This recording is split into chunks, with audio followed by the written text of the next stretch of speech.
like it down here? I live literally right by the World Trade Center. I walk home. I live above it, actually.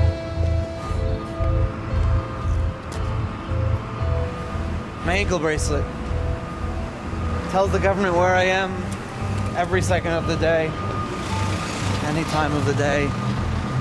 But it's gonna come off when I go to prison, I think. I mean, I don't think I'm wearing this in prison, so that's what the plan is for that.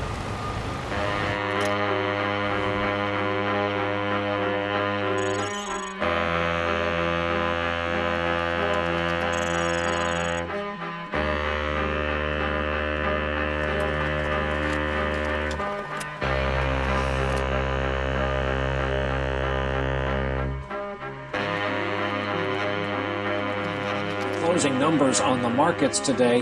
At one point, the market fell as if down a well. It was an historic day with Wall Street shaken to its very foundation. And even the health of the most trusted firms are now being called into question. We have former secretaries of Treasury who go from government to Wall Street pocketing hundreds of millions of dollars. In 2008, I became somewhat obsessed with the role that money itself played in the crisis and the role that governments and banks played in money. And why was it that our money was controlled by central banks? If something new happens, is the government likely to give it a nod or at least ignore it for a while? Or is the government likely to come down and try to crush it because they're afraid of anything new and different? This is a monetary revolution. Bitcoin is the honest currency.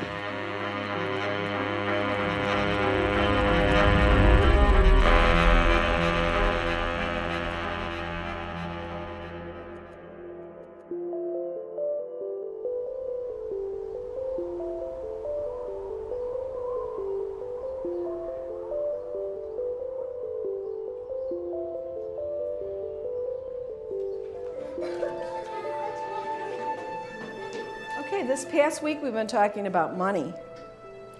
I'm going to ask everybody what you think money is. Can you give me some answers now? Money is like paper and you can like buy stuff with it. So you have to have like 4 quarters for $1. You need money to buy your house, like food, water, oxygen, not oxygen. Money is basically just an accounting system. It is a way of recording who owns what, who has what, who owes what to whom. That is all money really is. And you needed somebody who could stand as the central issuer, somebody who was the trusted third party, someone who could guarantee that the money was real. And for hundreds of years now, we have had governments issue money. Again, money is just an accounting system. That's what Bitcoin is. Bitcoin is really just an accounting system. It is a way of recording transactions, recording value, and it does it digitally so you and I can send it to each other directly, and everything is recorded in the open ledger. By monitoring and updating that ledger in a collective consensus-based system, you do away with the need for somebody in the middle having to be the sort of repository of all the information. And that's what gets away from the fees, the inefficiencies, and ultimately the potential for corruption and risk that come with centralizing information in that way. What it does is it takes that trusted third-party function and it automates it. It puts it into an open ledger that is put online, that is there for anybody to see, so that every Bitcoin is accounted for, so that you know that you're not getting a counterfeit Bitcoin. It's kind of remarkable that this idea of Bitcoin was launched just a few weeks after Lehman Brothers went bankrupt and the whole system nearly collapsed. And the problems that cropped up in the crisis were very much a part of the writings of Satoshi Nakamoto. I think what the crisis showed is that the existing system had some major flaws. It wasn't working, and people were hungry for some sort of alternative.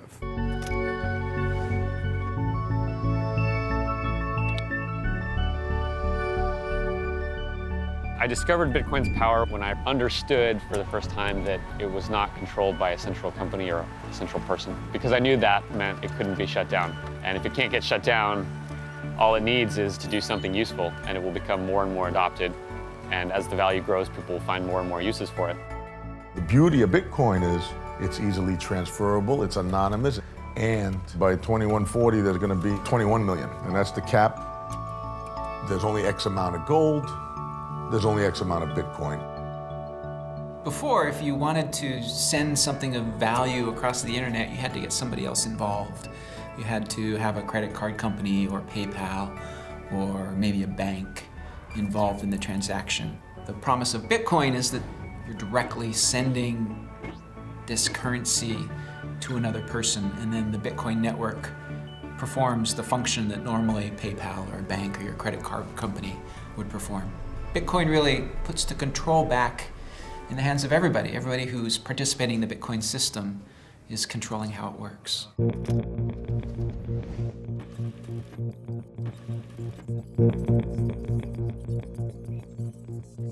If you want to look for the genesis of cryptocurrency, it was the cypherpunk movement, growing out of a kind of a love of the internet and its possibilities, the discovery of cryptography and imagining that you could actually give birth to a new world, really, out of the internet. A world that lives outside of the nation state and outside the structures of power and the hierarchies that are associated with that. These people had talked about the need and the possibility for a digital currency that was anonymous or could be anonymized using cryptography. The cypherpunks that emerged in the early 90s were hyper concerned about privacy, about personal liberty, and a lot of people had come up with their own systems. Some of them came very close to happening.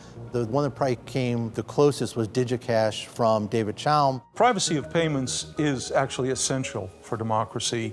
The reason is not because you need to be able to make private payments in order to express yourself, but rather that in order to inform yourself, you may need to purchase information, and that's the thing that allows you to have opinions worth expressing. Although I wouldn't say David Chaum was a cypherpunk, he definitely inspired the cypherpunk movement. It's as if the cypherpunks kind of came upon David Chaum's tools, like the technology of some alien species, and they only took the weapons. They were most interested in the ones that could be used to disempower the government and empower individuals. The break between him and the cypherpunks came when he realized he would need existing institutions to help him with it. So he started talking to governments, he started talking to banks. He was very close to having this thing happen in the late 90s, and nobody was really prepared for this outside of the cypherpunk movement. People it seemed like had almost sort of given up on the project. Other than a few experiments here and there by Hal Finney, Nick Szabo, the conversation around this really died down. And then all of a sudden it came back to life after the financial crisis. And you had people going back to those experiments in the 1990s and looking at new ways of putting those ideas together. Nick Szabo in 2006 had just finished up a midlife stint at law school. And if you look at Nick's writing around the financial crisis, that it really revived his interest in these ideas that he'd been working on in the 1990s with privacy and contracts and the problems of governments and other trusted third parties. And he brought BitGold back into the conversation. So Hal Finney came up with his own system. Adam Back has Hashcash, Wei Dai has B-Money, Szabo has BitGold. So what Satoshi did in 2008 was Satoshi took a lot of these ideas and made them work and created an encryption-based protocol. It's not really a currency, utilizing a ledger called the blockchain, allowing for many kinds of transactions to occur. Contracts, all kinds of things can be built into the blockchain. And it does this through a system of consensus building where multiple computers all participate in the management of the blockchain ledger, the kind of digital document, if you will, that keeps track of all the payments.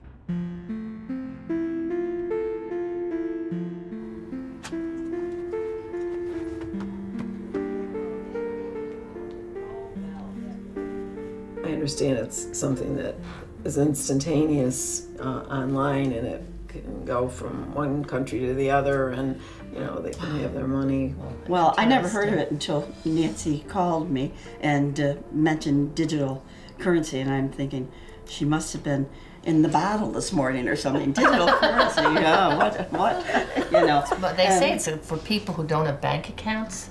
I can't understand, if you have one coin, let's say it's worth $150, what do you do? Give the number or something to say the grocery store person, and then they subtract it? How do you know? How do you make change? How do you know what you have left or what you've spent?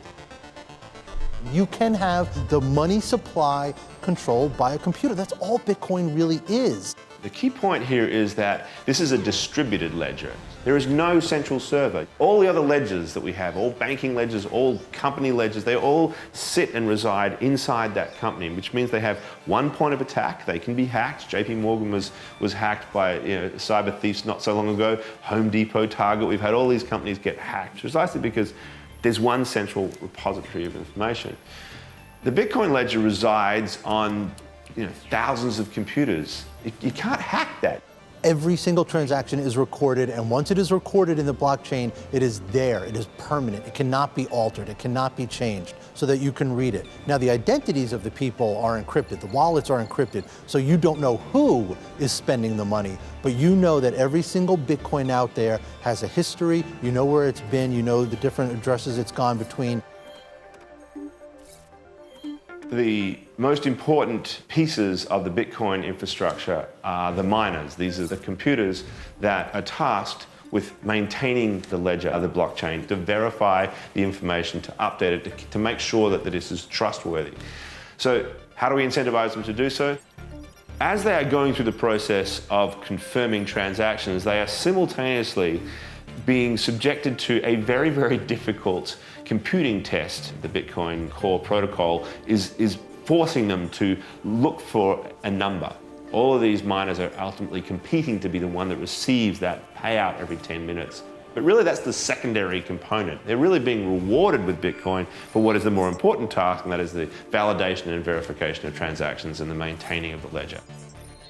Bitcoin, in being the first to achieve this holy grail of decentralized value exchange, that transfers that process of trust to a collective agreement around a body of independent computers who are compelled by an incentive system to maintain that consensus and affirm the information to be correct, is incredibly liberating, because it means that we can do it without all these intermediaries in all these different realms. The most important thing behind Bitcoin is not the currency. The key factor is the blockchain. Nobody expected this. In 2008, very few people cared about it. It was just the computer scientists and the sort of code geeks that were really interested in. All of my communication with Satoshi was ever via either the Bitcoin Talk forums, which all of that communication is public, or private forum messages, or private emails. Satoshi was always all business. It was just always about the code. My very first message to Satoshi, I asked him, so, is Satoshi your real name? What have you done before? Can you tell me a little bit about yourself? And he just ignored that completely, but came back and said, I'm great to have more experienced programmers helping out with the project. Here's a couple of problems that need to be solved. Maybe you can help solve them.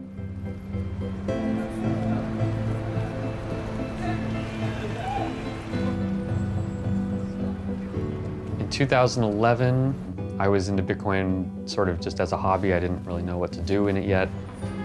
I was trying to meet everyone I could, figure out what projects would be cool to work on.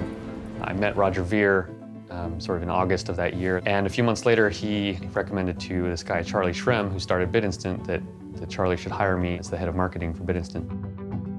Bitcoin is cash with wings. It's the ability to be able to take a local transaction and do it globally. And that's why Bitcoin is going to overturn the financial infrastructure. Bitcoin is like the largest socio-economic experiment the world has ever seen. Our conversations would range from, the mundane and practical, like how the hell are we going to get another bank account since our current bank account's probably going to get shut down any day now, to very high-minded aspirational ones, like, is this actually going to change the world in a good way? Are we just a bunch of crazy people who don't know what the hell we're talking about? Or are we actually starting to initiate an industry which in hindsight will look obvious to everyone, but right now it's not? Charlie Shrem was, at that stage, a fairly high-profile figure in the Bitcoin community, the vice chairman of the Bitcoin Foundation, and one of these Bitcoin millionaires who'd made a lot of money very quickly and really played an important role in the infrastructure of managing the movement of funds around the system in that early rudimentary phase. 632 bid, 654 offer in the New York cash market for Bitcoin. Buyers right now will pay $632 cash on the spot. Where have you been getting your Bitcoin, sir? Who's next for the Bitcoin? You want to know what Bitcoin is? I don't want any Bitcoins. I know what it is. You know what I prefer? I prefer dollars. But I have Bitcoin, and in the last 2 weeks, I got 1/3 more dollars Here's what I from the want you to do. I'm going to Bitcoin. do my Bitcoin. Call me in a year and let me know how it's going for you. If you want to go on down to 40 Broad, right next door to the stock exchange there, to the New York Bitcoin Center, you can buy and sell all the time.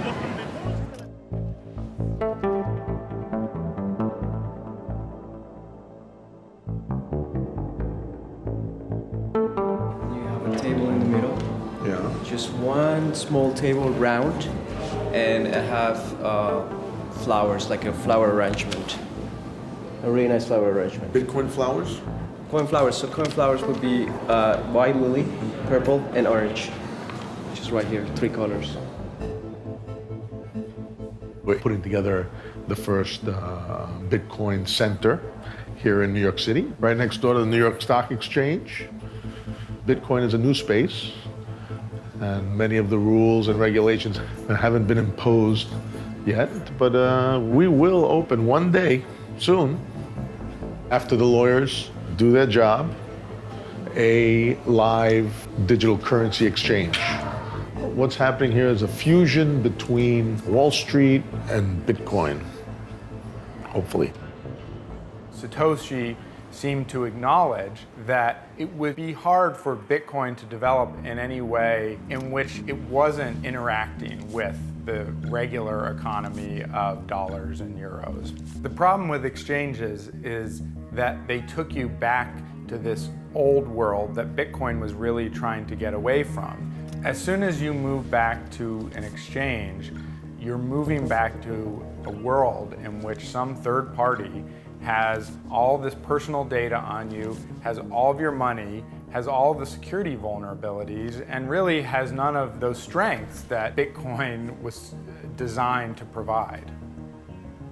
Jed McCaleb created Mt. Gox essentially on a lark one night because he couldn't buy Bitcoins as quickly as he wanted to. And interestingly, he did it by starting with a URL that he'd previously used to run a magic card trading site. So you get an idea about where some of these ideas are coming from and how, really kind of rudimentary some of them were. Jed essentially threw this site together and put it online without too much thought. It immediately took off, much faster than I thought it would. And then I realized that in the US, there's all these regulations you have to comply with. There's a lot of legal risk around money transmissions. Jed essentially sold it to the first person he found, who was Mark Karpelis, a French guy who was living in Tokyo. He really knew very little about Mark when he decided to sell it to him. And once he took it over, it began growing much more quickly than Mark was expecting or was prepared for. He's still running it poorly, but it's still going.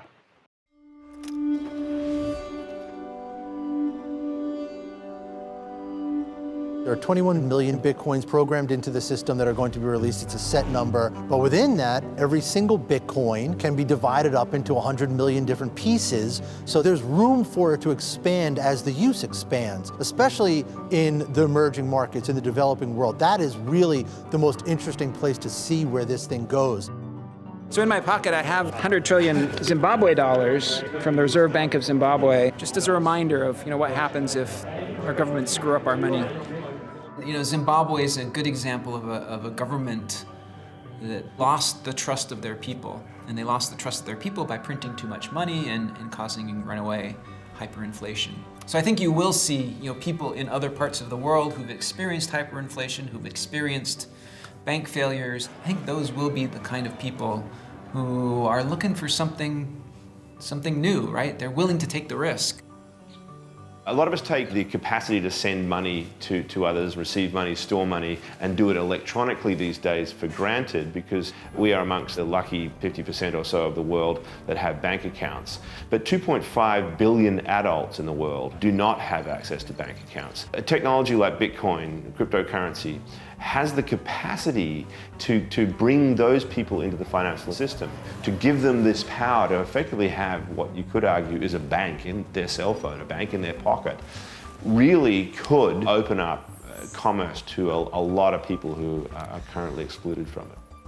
Somebody who is maybe working in one country and they want to send money back home. And right now, like Western Union is a big way that people do remittances. From a Western Union perspective, we serve clients in many different locations around the globe and primarily for remittances. Western Union serves typically an unbanked customer, a customer who is either a migrant worker or an individual who doesn't feel comfortable in the financial services sector. And the problem with remittances is they're really expensive. So if I'm sending $100 back home, I may end up spending $5 or $10 just on fees to get that money back to my family. That's a huge percentage if you're poor and working. So since Bitcoin doesn't care about borders, I could just send Bitcoin to another country, and if my family in that other country has some way of spending that Bitcoin or has some way of exchanging that Bitcoin into the local currency, then it's just quicker and cheaper and more convenient. And a lot of people think that remittances will be one of the really big first uses for Bitcoin. The one challenge there is we deal with, in our company, 750 transactions peak a second, and those happen instantly. If you look at a blockchain, you have to wait for verifications, and if you do a recent test, it takes about 15 minutes for every transaction to be validated by the network. That doesn't scale, so it has its challenges as well.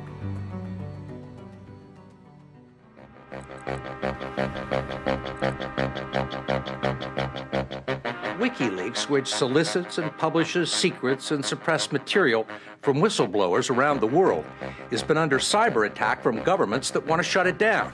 PayPal is the latest business to break ties with WikiLeaks, but the whistleblowing website dedicated to publishing classified government documents still continues to seek funding while crossing out PayPal as one method of payment. In order to ensure our future survival, WikiLeaks is now forced to temporarily suspend all publishing operations in order to direct all our resources into fighting the blockade and raising funds. The WikiLeaks scandal seemed to provide an opportunity for Bitcoin. At the time, the big banks and credit cards stopped processing payments for WikiLeaks, and some people thought that Bitcoin would provide a way to send donations to WikiLeaks.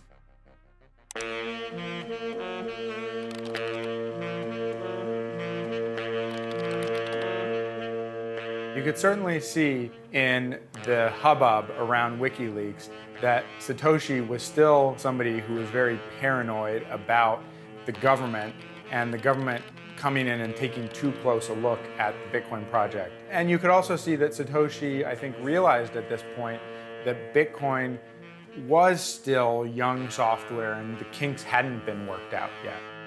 In, I think, late 2010, he asked me if it'd be okay if he put my email address on the bitcoin.org homepage, because he had been the primary contact for people. And I said, sure. And he went ahead and changed the webpage, but what he did is he left his name there, but he took away his email address. And so it was just me and my email address who was suddenly getting all of the attention. And I think that was Satoshi's way of kind of saying, you're the leader of the project now. There was one particular email where he told me that he was going to step away from the project and do something else. He never told me what else he's going to do or that he is doing. I had just been invited to give a talk at the CIA, and I told Satoshi that I accepted the invitation to go speak at the CIA. After he sent that email to Satoshi telling him that he was planning on going to the CIA, he never heard from Satoshi again, and that was essentially the last time anybody heard from Satoshi. You very quickly get caught up in the question of who is Satoshi Nakamoto? Where did this come from? Who is this person? I mean, this is the 2000s. Information is out there, everything. Everyone knows everything about everybody. How can there possibly be a person that nobody knows who this guy is? But there is a person, and at least they think it's a person, it might be a group, who nobody knows who this guy is. And he kind of appears out of nowhere in 2008 on these cryptography email lists with this system called Bitcoin. He's very active in the early years. There's a lot of back and forth with him communicating with people. It seemed like most people kind of wrote him off. It's kind of like a illusions of grandeur kind of scheme. Hal Finney, on the other hand, seemed to be really interested right from the beginning. He was a crypto idealist. Like, he was not as kind of cynical as many of the other cypherpunks. So he got really into this. He started talking to Satoshi Nakamoto, who he said seemed like some young Japanese American coder. Hal Finney was the first guy to work with Nakamoto. He was a cryptographer. As soon as Nakamoto released it, he was one of the first people to email him back and say, hey, this is interesting, I'd like to work with you. And in the first weeks of Bitcoin, he worked with him back and forth setting up the system. And Satoshi Nakamoto ended up sending Hal Finney the first ever Bitcoin transaction. Any discussion of Satoshi's identity has to go back to the fact that Bitcoin was based on this small number of projects back in the 1990s that only a handful of people knew about, like Hashcash and BitGold and B-Money. And so you end up with a pretty small group of people who would have known about these projects. People thought David Chaum was, everybody in the cypherpunk movement at one point or another, they've said, well, he must have been Satoshi. They've all come out and denied it. Probably somebody who started out in the 90s in California with the cypherpunks, somebody who was very, very good at cryptography, who understands encryption, and has done a wonderful job of just separating Bitcoin from anything that can identify him. I think for Bitcoin's sake, the continuing anonymity of Satoshi has ended up being a really good thing, because the people who have gotten involved in it have been able to write their own ideas and dreams onto this technology, and there was nobody there to say, no, that's not what I meant.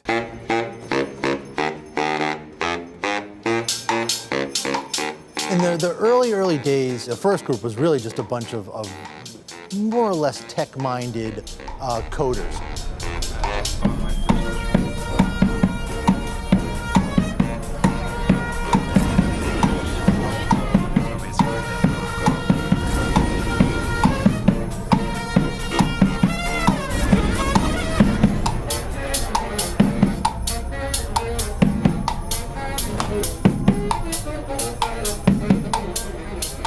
Then you had the libertarians come on board who saw it through a political lens.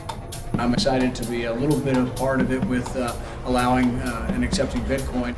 And then you had these two groups working together, and they overlapped too. And the timing was very good because the existing system was in utter disrepair. It was like a match to a pile of wood with gasoline poured on top of it. And the whole thing kind of really goes viral and takes off.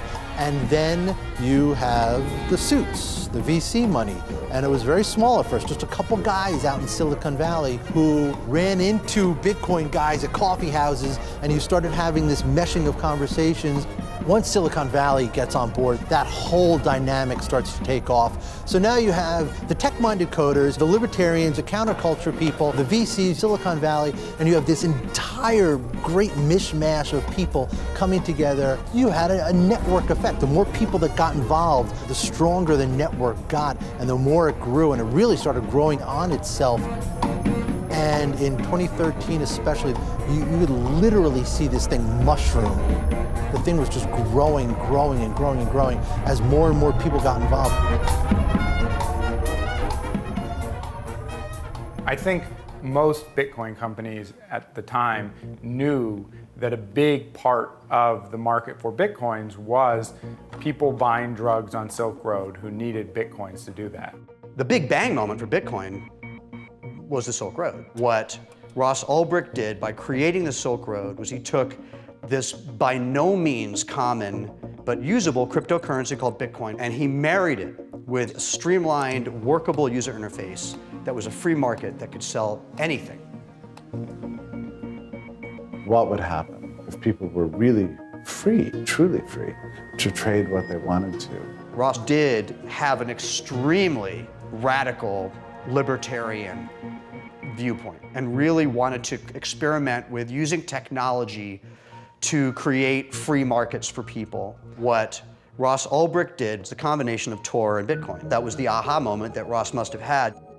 The Silk Road was basically the fruition of all of the cypherpunk dreams, the crypto-anarchist utopia that they had imagined in the 90s, was real now. This was a perfectly, in theory, anonymous website with perfectly, in theory, anonymous money used to buy any contrabands imaginable. The Silk Road website is a particular headache for authorities. It's an anonymous online marketplace where people sell drugs that are posted to customers all over the world. Cyber investigators, when there's a crime, can kind of trace you back because you have an IP address. It's like a telephone number. So if you call another computer, that IP address is tracked. On Tor, that's taken away because your information hops from computer to computer to computer. So there's no way to trace you back to your original one. Tor is an anonymous system. So if you use the Tor browser, which it has a browser, you can go to Tor and download their browser. You can browse with some degree of security. So that's great for plugging your banking information into a site so you don't get hacked. The other component of Tor, which has similar uses, is called Tor Hidden Services. And Tor Hidden Services is actually, to put it simply, a URL that doesn't have .com on the end, it has .onion. And that is its own little space where you can create websites and you could freely transact without oversight or regulation. People put websites on there that are outside of law enforcement's view. There's hackers for hire, there was malware, there's credit card dump services, there was a whole bunch of them. Christopher Bell has ended up being, in some ways, the most important FBI digital crime investigator of the last few years. He was the one who took down Anonymous, essentially. So we decided to start looking at some of the services on Tor, and Silk Road being one of them. Other cases, they would hit Tor and they would kind of throw their hands in the air and say, it's Tor, there's not much we can do about it. I found it interesting to kind of take a look at it and tackle it.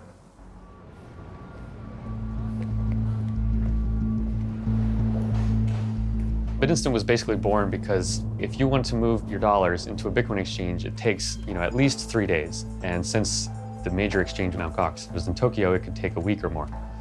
So that's really problematic. And basically Charlie had figured out that if he just held a balance of dollars at the exchange, you could go to him and say, Charlie, I'll give you $100. Will you give me $100 of credit at the exchange? And you can literally then have your dollars at the exchange in 10 seconds as opposed to a week. So that's hugely helpful, especially when Bitcoin is so volatile and you need to know exactly what price you're going to get. Charlie was raising capital right as I joined. During that process, he came across lots of interested investors who were starting to get a whiff that maybe this Bitcoin thing was cool. We had an interesting debate early on about do we invest in Bitcoin or Bitcoin companies, and we sort of decided to do both. More towards investing in actually Bitcoin in the asset early days, but also trying to place a few bets in the ecosystem to support the companies, support the entrepreneurs, and see how that went. A few days after they first found out about Bitcoin, they were in the BitInstant offices in New York meeting with Eric and Charlie. And Eric and Charlie essentially talked them through Bitcoin and answered all of their questions and concerns. What made you invest in BitInstant? There are a lot of companies and exchanges and websites. With respect to Bitcoin, regulation is obviously a big question. What you do want is a company that sort of takes that seriously and understands that there's the technology element, there's building the company, and then there's also creating the company that works with regulators. And so that's BitInstant. It's not this sort of completely underground thing. I mean, Charlie, the CEO, happens to have been in the space for a long time, so he's sort of on the pulse and the cutting edge. You come out and you say, we want this Bitcoin thing to overturn everything, but at the same time, we have to be compliant, and you have to know your customer. You have to know every single customer, no matter what, even if they're transferring $1 or $1,000. And how reasonable is that? The term money laundering was invented by banks, and knowing your customer shouldn't be this complicated, expensive thing, and you shouldn't treat everyone like a criminal in the beginning. They really wanted us involved. People were really friendly because it benefits you to onboard more people in. So Bitcoin's always been this very friendly community, and it's also, in some ways, it's self-serving that way. But we were there for the right reasons. At the time, BitInstant was the big company other than Mt. Gox. It was the way that most Americans were able to buy Bitcoins. Here it is. So BitInstant was located right there. I think it's the one that now says bling. It was a whirlwind 6 months, going from total obscurity with no money to becoming, one of the hot startups of Bitcoin. But almost as soon as the twins made their investment in the company, it began falling apart. The twins had a much more practical approach to Bitcoin and BitInstant. They wanted to see the company making money and making as much money as it could, as quickly as it could. They saw early on that it would be regulated, that it wasn't going to be this big and have no one be interested in regulating it. So they feared that all kinds of regulators would come in at all different angles and tie the thing up in a complete morass where nothing would ever get done. So they wanted to help drive the regulation so that whatever regulation would be there would work and would not end up being a complete dead end for Bitcoin. That strategy is smarter from purely a business perspective. But I'm not in this purely from a business perspective. I'm in this for business and because I'm trying to change the world and make it better. And building Bitcoin companies and begging for regulation that matches exactly the banking regulation that has caused so many problems, I feel like is counterproductive. For the most part, BitInstant was actually taking steps to make sure that people weren't using the service for illegal purposes. But Charlie made the mistake in dealing with BTC King of acknowledging that he knew what BTC King was doing and that he was acquiring Bitcoins to sell them to Silk Road customers. In this case, Charlie worked with the guy and wrote emails that essentially acknowledged he knew what this guy was up to.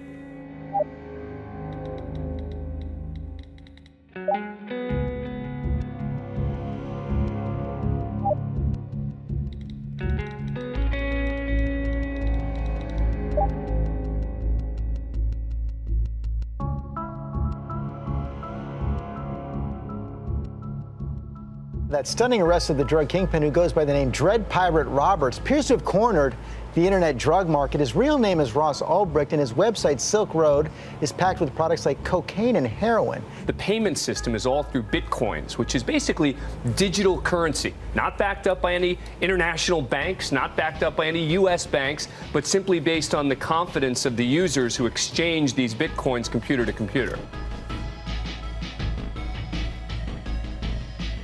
There's a reason why the case was tried in New York in the Southern District. And largely, that was because of Bitcoin. Ross was caught in San Francisco. The Silk Road servers were out of the country. So why was Ross's case tried in the Southern District of New York, where most of the financial regulations cases are dealt with, where the district attorney, Preet Bharara, has been all over Bitcoin, where Charles Schumer, the senator, has been all over Bitcoin?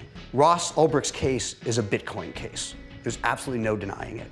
The level of threat that the Silk Road posed to the marketplace, to Wall Street, whether it's a perceived threat or an actual threat, was humongous. And the idea that somebody could create a marketplace where you could freely transact without oversight or regulation had to be dealt a massive and public blow. Bitcoin kind of monetized that anonymous part of the internet, and it made it possible to trade in things that the federal government doesn't want you to trade in. Law enforcement moves slowly, but it's a big heavy wheel that grinds finely. So, someone was running a hidden service and now they're in prison for life.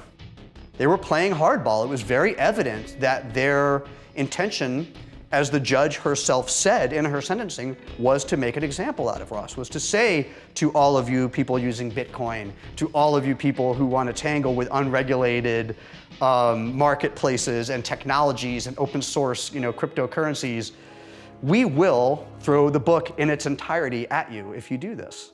We seized a whole bunch of Bitcoins. And in order to sell those Bitcoins off or go to an exchange, you have to fit within federal law and state law. There's not really an exchanger that could handle that met those regulations at the current time. So it had to be handled through auction.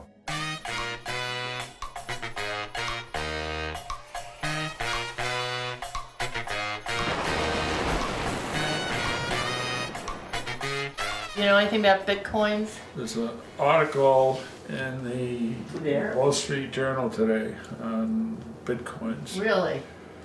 Right here, if you want to read it. It is. Digital currency, did you see that? Wow. Oh! Digital currencies will disrupt global finance, transform the way we pay for things, and just maybe make the world a fairer place. From what I read on the computer, they have had some problems. It does say here it's a haven for drug dealers. Yeah. Wow. The reason is because you can't track it. Well, I think I don't like this idea at all.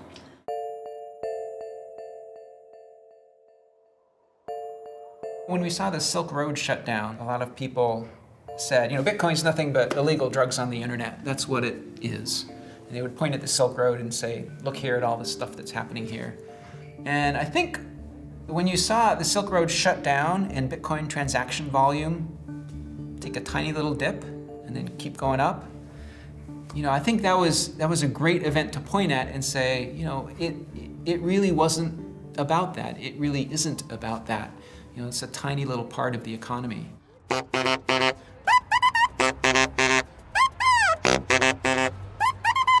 guess in the last week I've really started hearing about Bitcoin. Recently I heard a scenario after the FBI had seized a bunch of Bitcoins due to illegal transactions. Now they're going to be auctioning them off like they would a private yacht from some drug dealer. So that in a way legitimizes the use of it as a currency.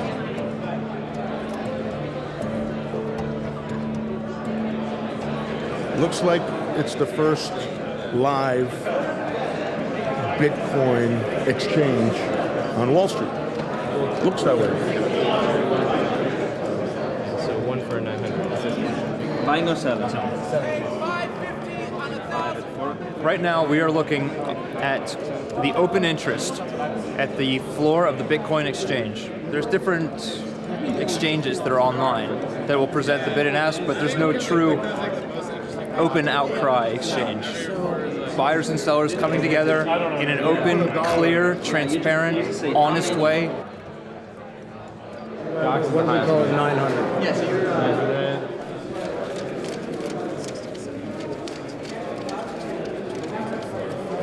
Here's my transaction, probably the first 2 transactions of the day. It's really not about the money, it's about being involved. And I think there's a lot more people going to follow me.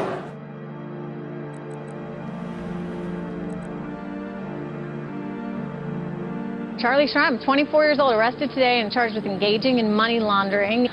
Shrem enabled people to transfer money from Bitcoin to cash via his company called BitInstant. Now, the other point that the DEA is making is that Shrem bought drugs online at Silk Road and that he knew Silk Road was a trafficking website. And we know the Winklevoss twins, who obviously were featured in the movie about Facebook, they're actually investors in Shrem's company.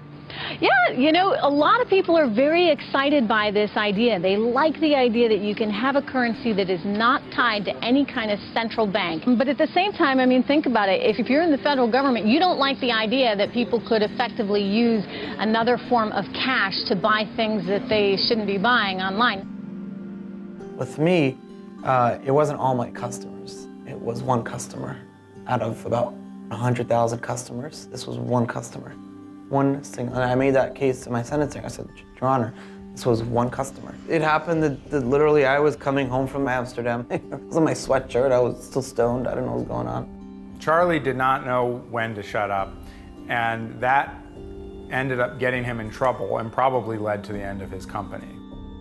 But they got me under the Patriot Act, and it's money laundering because I knew that the money I was taking was eventually possibly going to be used for drug trafficking. Now, drug trafficking is not buying drugs, it's selling drugs. I didn't have the drug seller, I helped the guy buy drugs. But I never went to trial and I pled guilty because who wins at trial? You know, like this guy Silk Road, he's gonna go to life. In trial, all I needed to get was a lady whose son died from a cocaine overdose, and the jury would have convicted me right there. So essentially, Charlie was selling Bitcoins to a guy who was selling Bitcoins to people who were putting drugs into their own bodies. And for this, Charlie was charged with crimes that could have put him in jail for 20 years. That's what the prosecutors were shooting for. We have banks that have ATMs on every street corner in America, and those banks know very well that that cash is getting used for drugs. And yet, that's fine. They're allowed to do that, no one gets in trouble. But Charlie sells Bitcoin to a guy who sells Bitcoin to someone who uses drugs, and he goes to jail. He was an entrepreneur that started building this industry, built services that people found useful, when bankers almost destroyed the world economy, and none of them got in trouble whatsoever. And here we have this 23-year-old kid, he goes to jail because he started building an alternative.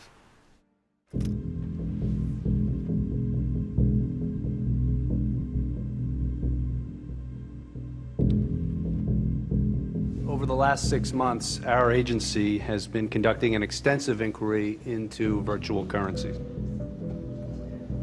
The information we're going to gather in this fact-finding effort will allow us to put forward, during the course of 2014, a proposed regulatory framework for virtual currency firms operating in New York. Yesterday, we had serious criminal conduct come to light involving virtual currency as a vehicle for money laundering, drug trafficking, and other major felonies. Right now, the regulation of virtual currency industry is still akin to a virtual Wild West. That's why we're evaluating whether our agency should issue a so-called bit license, specifically tailored to virtual currencies. I think people who imagine a very powerful utility like Bitcoin that would somehow escape regulation entirely are either naive or extreme optimists. Bitcoin is a battle of ideas, and it forces the issue of whether people should be as free in their handling of money as they are in their handling of speech or religion or relationships with each other. If you want to have this thing go mainstream, you're going to have the regulators, the lawmakers weigh in on it. And one of the first ones who really took an interest was Benjamin Lawsky, very important regulator in the financial world. And in January 2014 holds these public hearings because he wants to come up with a license for Bitcoin companies. We believe that putting in place appropriate regulatory safeguards for virtual currencies will ultimately be beneficial to the long-term strength of the industry itself. Lawsky was essentially given the opportunity to write the rules for this whole new industry from scratch. The first question is the obvious one that's on everyone's mind. It was sort of unexpected yesterday, but with the arrests we saw, obviously that's put a bit of a cloud hanging over the industry right now. And so how do each of you react to what we saw yesterday, what it means for Bitcoin or virtual currency and its future? I think it further supports that bad guys are going to do bad things, and they're going to use whatever technology is available to them. But I view it as, if the allegations are true and they're convicted, the system works. Are people still doing bad things with Bitcoin? Sure. Is the majority of the Bitcoin activity vice? Not a chance. So I think the issue you raise is one that people like to write about, the media likes to write about, makes great headlines, you get a lot of clicks, you can sell a lot of ads, but I think it's in the rearview mirror. There are some people in the Bitcoin community from the libertarian side of things that want government to just leave it alone. Would you say regulation is both inevitable, but more importantly, actually ultimately going to be crucial for the survival of virtual currency? Sounds like a terrible idea to me. Just understand what we're trying to do with Bitcoin. We're trying to create a world where transactions can move globally for free, okay? And making these companies hire, some outsourced compliance firm is a bad idea. It'd be great in any industry if you could just open the door and let folks run out and give a shot. We may choose not to invest in a company if they can't get licensed by you. If the choice ultimately is between preventing money laundering on the one hand, and I probably even shouldn't use the word money laundering because it's too nice a word, frankly.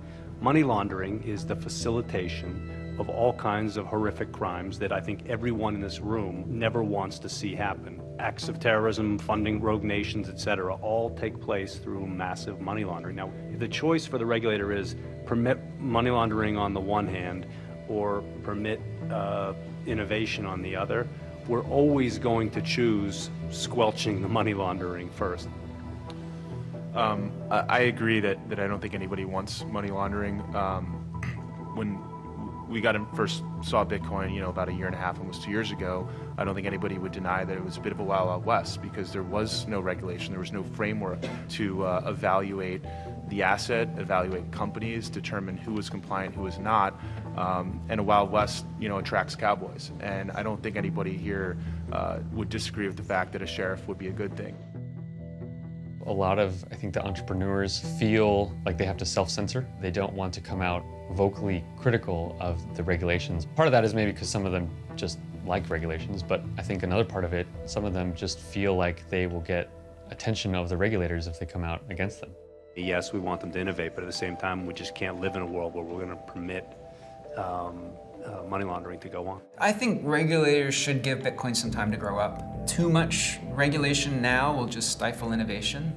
And I think before regulators kind of come in and say, we're going to solve all your problems, and then fail to solve all our problems, I think they should give the innovators time to solve those problems. One function of regulation is to make things clearer. So right now, Bitcoin, because it's so new, is in a state of flux everywhere.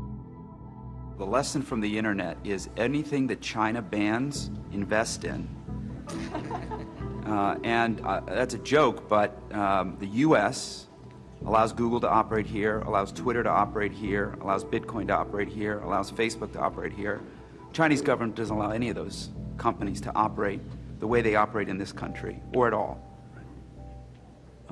It's about freedom, ultimately. We're 50 yards from the old World Trade Center here, and I think all of us never want to see anything like that happen again. And it would have been a lot harder for 9/11 to ever have occurred had we had the protections in place that would prevent the movement of massive amounts of money around the globe by people who would want to kill everybody in this room. So I think the key is to not create useless regulation, but I think the motives behind a lot of those rules are to ensure we don't miss something again. Since 2001, there's this absurd obsession with terrorism. So anytime a regulator gets up and says, well, Bitcoin can be used for terrorism, well, of course it can. So can anything. So can cell phones, and so can the internet, and so can a car. It doesn't mean that we should, stifle the growth of those industries just because bad people can use it.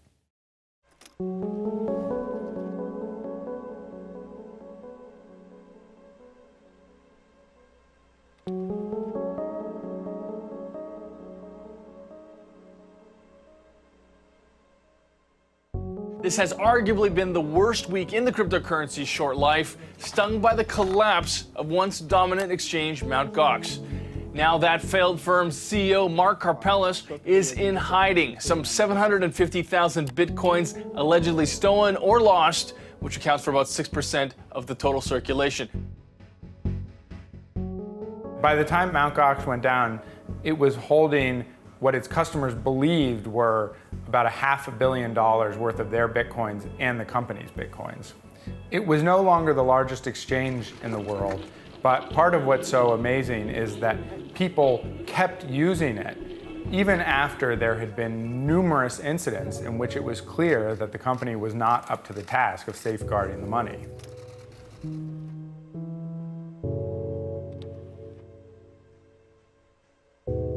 And the only reason he survived as long as he did was because in 2013, the price started going up. People kept putting money into it. He had more and more money because the price was going up.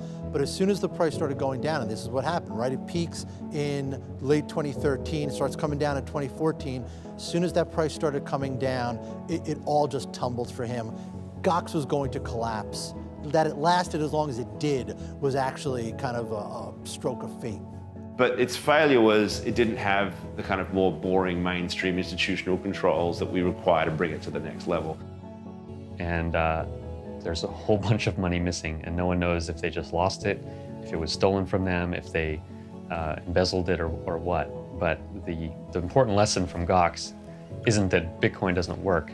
The important lesson from Gox is that you don't leave your money with a trusted third party, because you can't always trust them. You can only trust them until you can't. This was also a lesson that people were supposed to learn during the financial crisis, but they don't seem to have learned it yet. Mark Karpales was a gamer. He was not a finance pro. He really didn't know what he was doing, and he didn't build it. Jed McHale built it. He didn't improve upon it. I mean, it lurched from crisis to crisis throughout its entire history. Last year was a terrible year for Bitcoin, and especially a terrible year for the foundation, because we had two of the people on our board of directors who had to resign in disgrace, basically. You know, my expertise is technology. My expertise is not figuring out like who's trustworthy, who's not, you know, which businesses are going to succeed, which businesses are going to fail. After we had held our hearings, we thought we would take 6 months to 9 months to even a year to draft our initial regulations. This was so complicated that we wanted to really take our time and get it right. What happened was, though, Mt. Gox collapsed. And I think that gave us a real renewed sense of urgency. And we realized that if we got regulation right, we could create more confidence in Bitcoin, frankly, as opposed to the sort of loss of confidence you saw not only from the Silk Road case, but also from the collapse of Mt. Gox. So your sense, though, of the regulators right now, Right. I assume you've had conversations. The discussions that we've had, I think everybody recognizes the innovation and doesn't want to stifle it. But they just want to make sure that there's healthy regulation, so it's used in a safe and productive manner. I'm not giving up on New York. New York's giving up on me. I can't even turn on a Bitcoin machine. An ATM, I can't turn it on. I can't make trades. I can't do anything. There's no cash flow at all. And it's potential regulation. It's regulation that I should believe is coming down the pipe. Like, I don't want to do anything that someone's frowning upon right next door to the stock market. They're going to lock me up. You know, you can't have an exchange. Well, we don't. People meet then and exchange with each other. New York's sitting there on the high horse, and the whole world's waiting on New York to create some fucking license.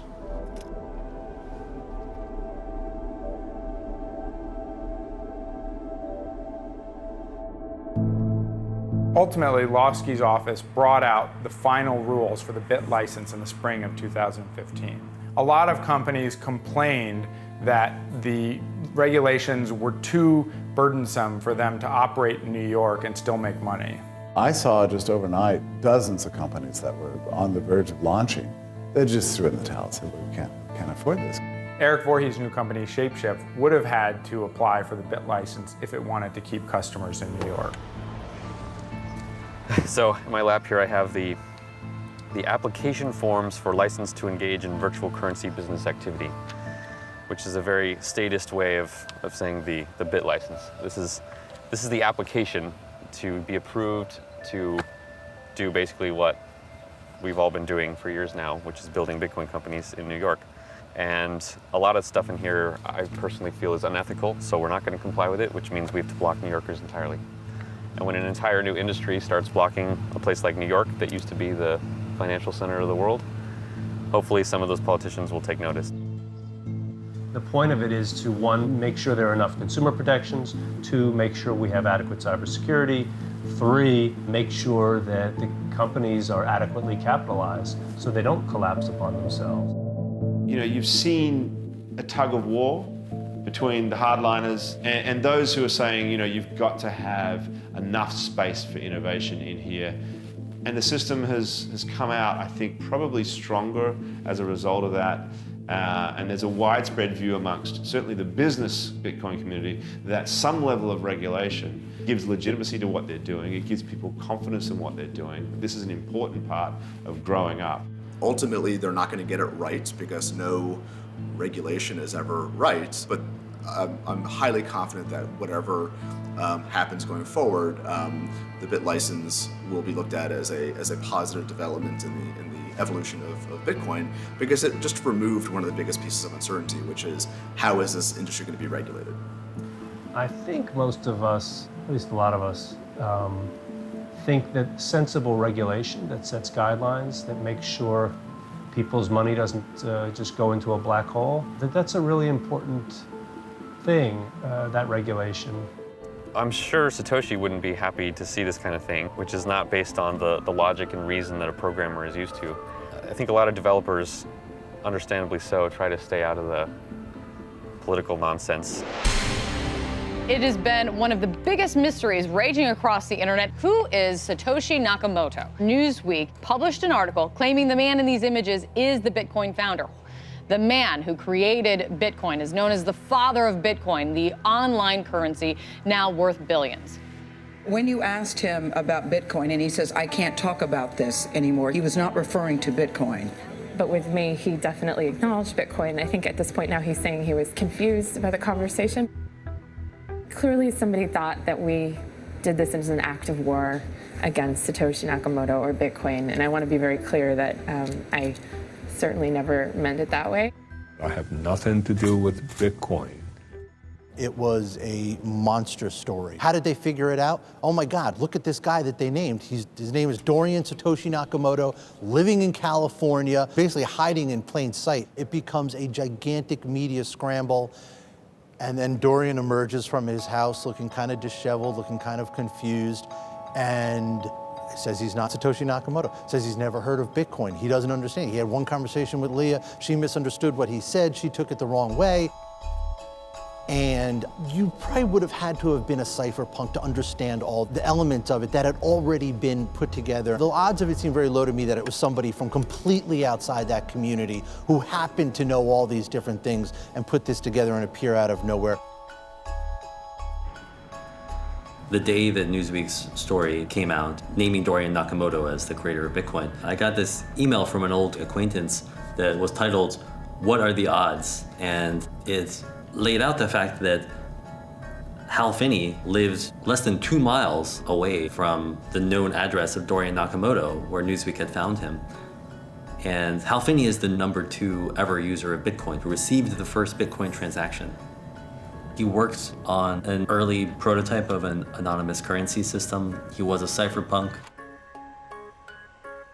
So how could it be that the purported creator of Bitcoin and this known, confirmed, second ever user of Bitcoin hadn't ever collaborated, that Hal Finney, who was less than 2 miles away from Dorian Nakamoto, hadn't helped to create Bitcoin? Or maybe he really was the creator of Bitcoin. Maybe Hal Finney was Satoshi Nakamoto. When you look at the Bitcoin white paper, it made reference to a lot of the earlier projects that fed into Bitcoin, but it's very notable that the one project it doesn't refer to is Nick Szabo's Bitcold, which is perhaps the closest precedent and the closest parallel to Bitcoin. I mean, Bitcold is so close to Bitcoin, it's hard not to think that, maybe Nick is Satoshi.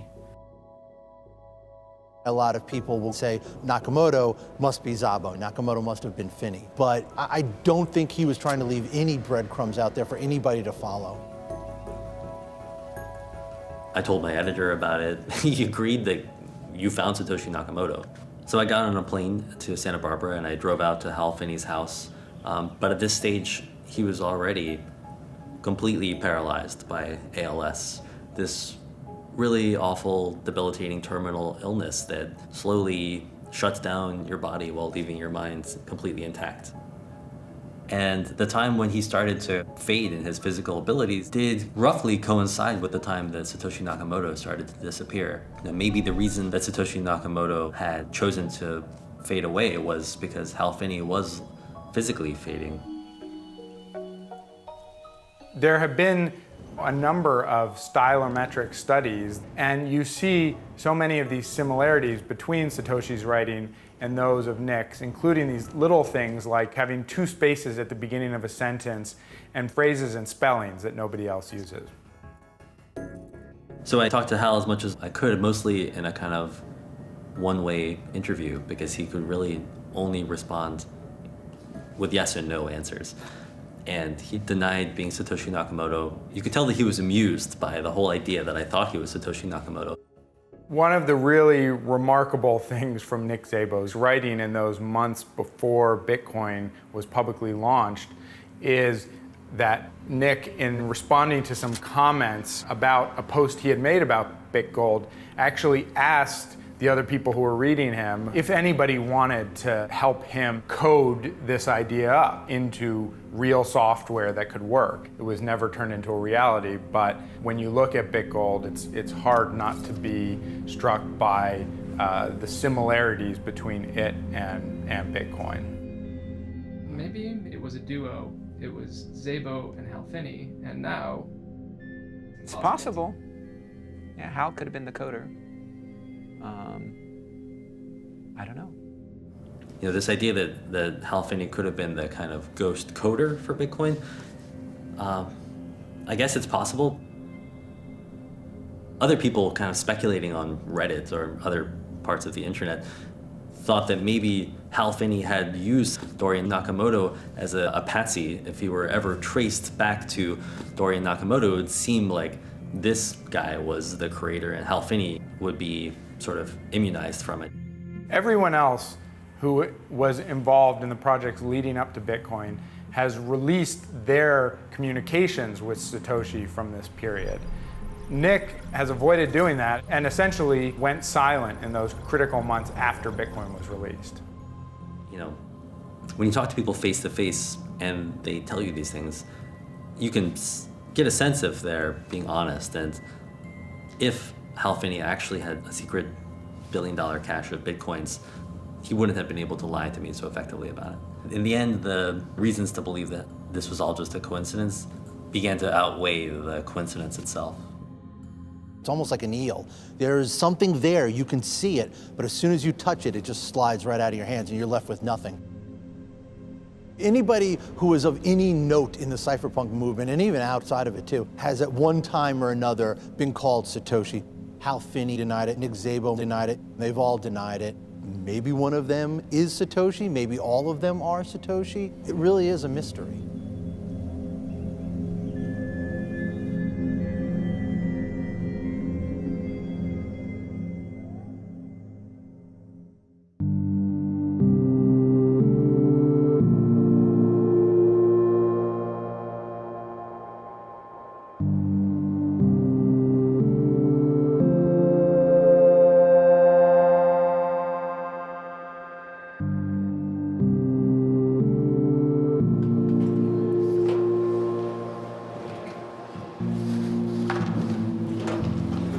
That's your original ticker from next door.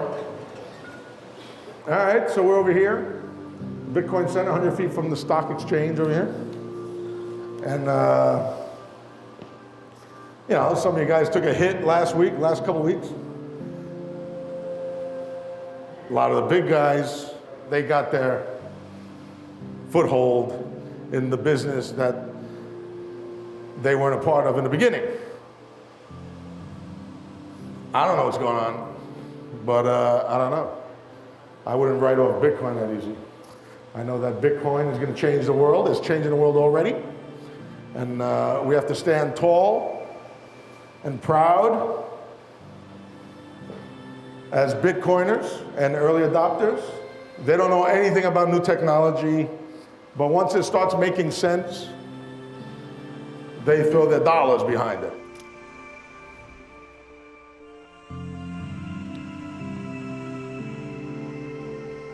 You know, unfortunately, early adopters make the roads that we all travel down, and they are usually paved over in the process. The first guy through the door gets shot, you know, but somebody's got to go through the door, but they're gonna get shot. Charlie Shrem, Ross Ulbricht, Julian Assange, they got shot coming through the door. But we are all utilizing the freedoms and technologies afforded to us because they knocked the door down. Hey, Michael. Can I put you on speakerphone for a minute? If I know how. Hello? Hey, Michael, can I ask you, where did you buy Bitcoins? Where did I? Yeah. There's a number of exchanges, but Did you lose, how much, do you still have them? I still have them. I've lost 90% of whatever, put into it. Can you use it? Do I want to buy it? No, not today. Though it is going to be around. I don't know. Did you ever use it to buy anything? I bought some heroin. Michael. No, I've never used it. No, okay. They should go back to, day one and just start all over. Forget about Bitcoin and call it something else. I think it's been so tarnished now with this, with the Silk Road, and I just think, that all that stuff about $400 million disappearing, and you're just not going to get off the ground. Nobody's going to, like Warren Buffett said, stay the hell away from it. To put all the cards on the table, I'm going to be leaving the department in the coming weeks. And if you asked me back when I took this job in 2011, what I thought we'd be working on during my tenure, digital currencies would not have been at the top of the list.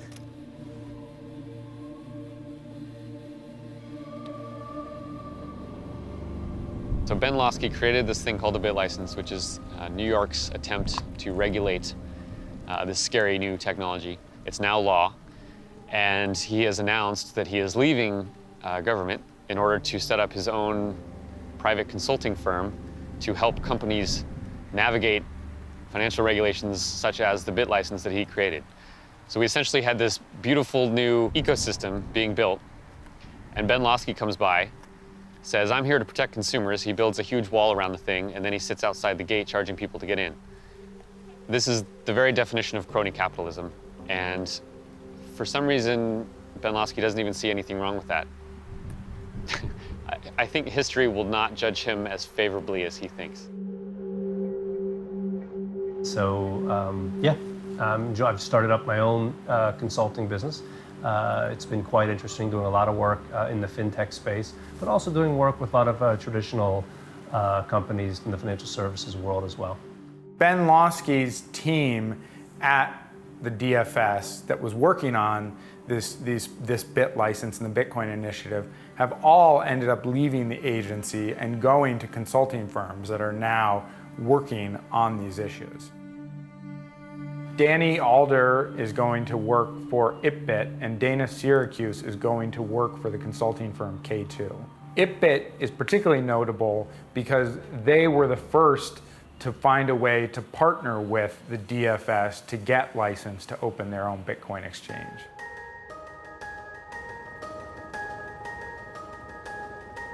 When this is over, I'm definitely going to leave New York when I can. Where I'm going to go, I don't know. I think the Bitcoin community in New York is done with. It doesn't foster innovation here. It's too difficult to have a Bitcoin company. No banks will open up accounts. You have the threat of regulation. You have high-profile arrests like myself and others. No one wants to deal with it. When did you first start digging in on Bitcoin? 2.5 years ago, when I took over the foreign exchange payments business at JP Morgan. So you probably had Mt. Gox, BitInstant, Charlie, and those guys. I mean, it's interesting, almost none of those guys are around anymore. 2 years ago at all the major banks, Bitcoin was an afterthought. It was kind of a, maybe in a hallway conversation at the water cooler. And now, even this week I met with one of the other major banks. Everyone's got a Bitcoin specialist, at least one working group, kind of teams of people who are trying to figure out how to incorporate the technology into their existing operation. Banks and institutions associated with the financial system are really starting to recognize that the payment system underlying banking could be made more efficient by the application of blockchain technologies. The blockchain technology underlying Bitcoin has become something that a lot of people are now very, very interested in for all kinds of other uses, whether it's allowing for derivatives to be transferred or securities to be transferred or all manner of financial instruments to be transferred in complex, interesting ways.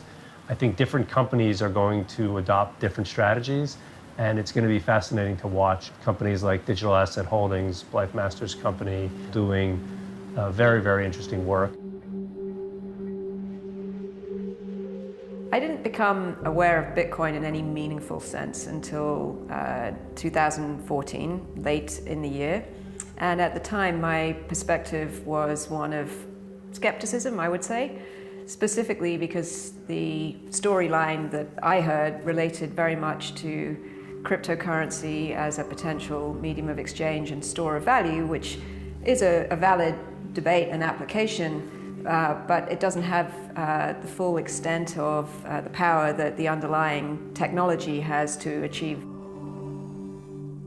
Blythe Masters is not just any banker. She is this person who I think is really seen as being behind some of the most problematic innovations in the financial industry over the last 3 decades.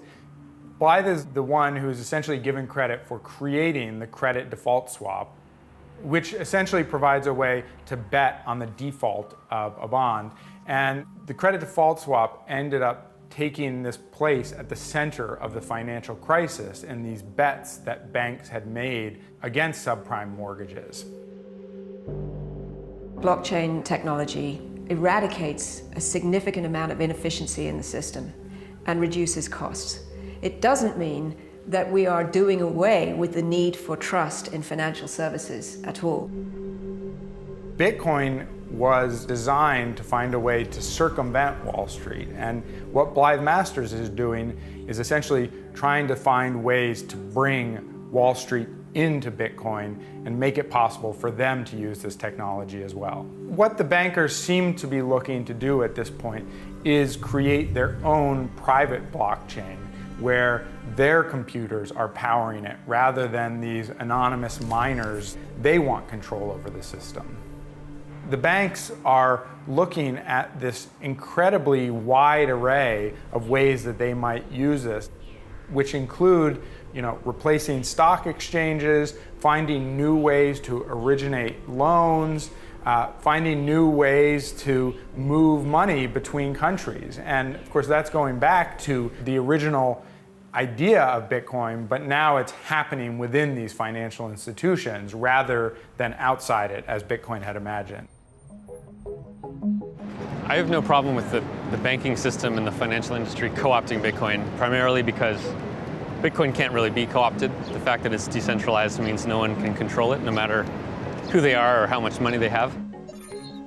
I think it's all good for Bitcoin. I think all of the innovation that's happening, both on Wall Street and in Silicon Valley, I think competition will take care of people who want to try to have a monopoly, or who want to try to charge more than they should for whatever product or service that is happening on the blockchain. It really is as advertised. It really is controlled by all the people who are using it, and it really is designed just to be a more efficient, more fair way of sending value over the internet. Bitcoin is not neutral. You cannot remove the political component that Satoshi implanted in Bitcoin from Bitcoin. It's what a lot of the people on the Wall Street side try to do. You cannot neutralize Bitcoin. It's impossible. Thankfully, I'm going to go to a comfy federal prison camp without fences, has pool tables and a track and a baseball field and decent food and kind of 100 or 200 people that are white collar. Those guys in prison are the best ones to use Bitcoin. They're smart. I'm very excited to talk to them about it.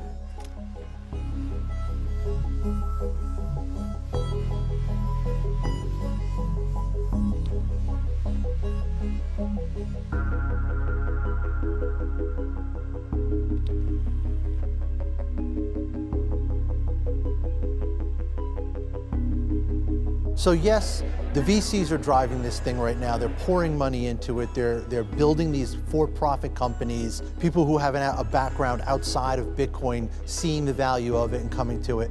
But just because they're doing everything they're doing doesn't mean that the libertarians and the utopians have to go away. Bitcoin is open source. You can do whatever you want with it. So they're still there. They're still building their products. They're still building their vision. And if Bitcoin goes mainstream and if it gets picked up, even if it's running in the background, there are going to be elements of that. And that's kind of what utopia movements always are. The thing that the utopians were dreaming about is not going to happen the way they expected it, but I do think it is going to filter through, and you are going to see it. You're going to see it.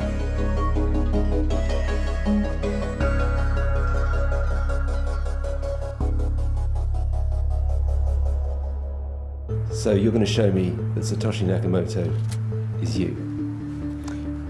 Yes. Some people will believe, some people won't. And to tell you the truth, I don't really care.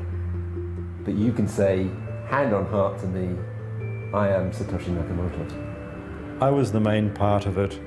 Other people helped me. I'm going to come in front of a camera once, and I will never, ever be on a camera ever again for any TV station or any media, ever.